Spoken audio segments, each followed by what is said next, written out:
Merry meet, Annie here. This topic may not be of interest to a lot of you who are younger, but then again, someday you're all going to be my age, so maybe it might be of interest to think about it now. I've been having some interesting conversations recently with older pagans like myself. Now I'm going to be 58 in another month and a half or so, and it's interesting aging in this community. It really is. We have our challenges, just like those of you who are new to it are having challenges.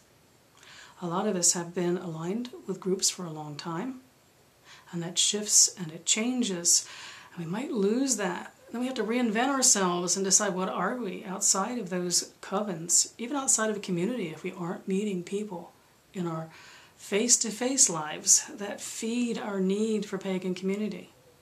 A lot of us have learned to come to places like YouTube, to find community there, and it's very powerful. And I will attest to that. I've been here a year now, and it's been a very moving and powerful experience for me. But being an older pagan has its challenges. We see that we can be elders and mentors and guides only when it is what someone wants, when someone's seeking that particular thing from us. We can also see that there is a movement and a shifting and a changing in the community that may not be the direction we may have chosen for it to go. And where is our grace then in handling this? And how do we feel about it? Does it send us into a cave, back to almost an uber conservative, traditional kind of way? Cackling in the dark, as one friend put it. Cackling in the dark all by ourselves, that we know the way it should be, but the other side of that is we want to be part of this vibrant and vital community that is, well, look at YouTube. How many people do you see over 50 in this community? And I would say, in the outreach efforts I have made, in the groups I have been involved with, in a public sense, I have, even in that sense, found not too many people over 50. It's a movement of 20-somethings and 30-somethings. Not that there aren't 40-somethings and 50-somethings and the occasional 60-something, but it is a movement of younger people who may or may not respect that those of us who have done it for a long time, who may have been trained in a specific way, have a certain way, a certain attitude, may or may not be welcome. It's very tricky. My comment when we were having this discussion was that I remember when I was in my 20s and 30s that there were women that I could look up to that were in their 20s and 30s, maybe a few years older than I, 5 or 10 years older than I, that were women that were leading the communities.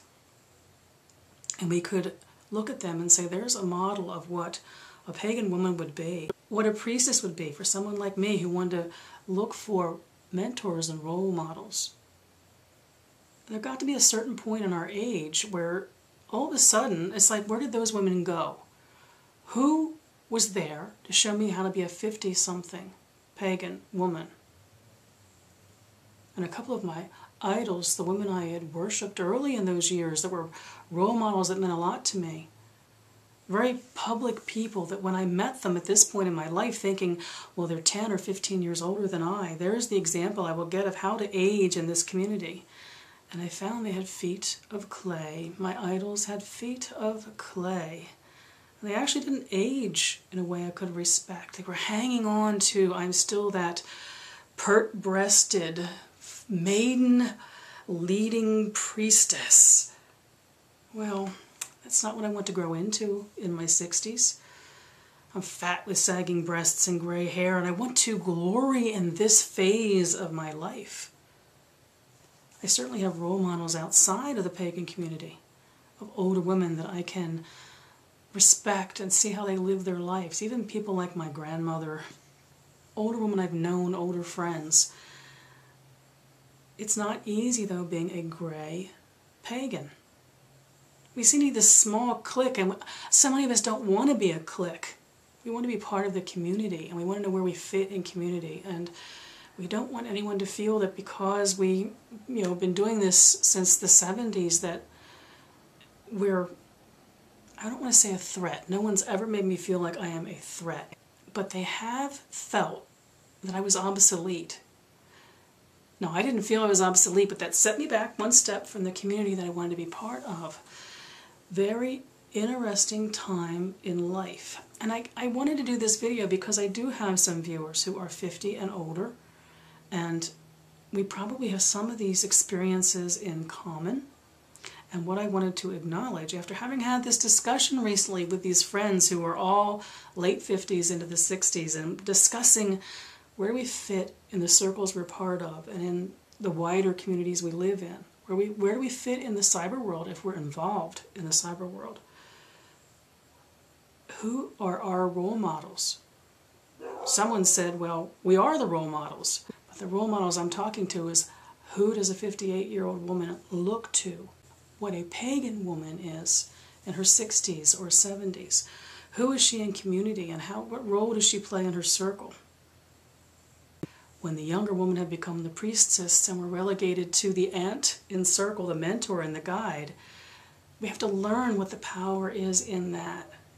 We have to learn what we're in service to, what shifted and changed as we aged. And the challenge is there are only a couple of women that I've seen in the community that we know of from the cyber world or books that I could say, well, there's someone that I think is doing this in a way I could respect and follow. I'd like to sit at their feet and learn how they came into their own in their 60s in this world that is populated with what to us sometimes seems like, wise as some of you are, youngsters. So this one is really for all the other gray pagans out there, to honor that we have our own set of challenges, and encourage any of you who want to share about that to do so. We don't have many forms in which we can be gray together. I wish you all mirth and reverence. Merry part.